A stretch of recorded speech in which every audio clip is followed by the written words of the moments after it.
Hello viewer, দেখুন এটা হচ্ছে গুলশানের লেক। অতিরিক্ত এই বৃষ্টিতে কিন্তু লেকটি সম্পূর্ণ ভরে গেছে এবং আরও যদি একটু বৃষ্টি হয় তাহলে কিন্তু গুলশানের এইদিকেও বন্যার সৃষ্টি হবে আমার কাছে মনে হচ্ছে। একদম পুরাপুরি ভরে গেছে লেকটি।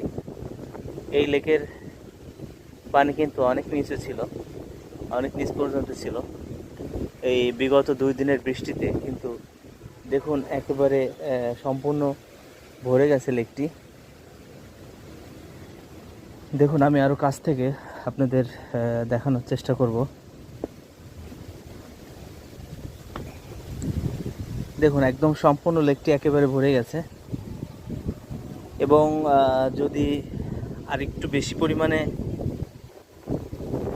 বৃষ্টি হয় তাহলে কিন্তু গুলশান এরিয়ার দিকে বন্যার সৃষ্টি হবে। ধন্যবাদ সবাইকে। ভিডিওটি ভালো লাগলে একটি লাইক দিয়ে সাথে থাকবেন। ধন্যবাদ।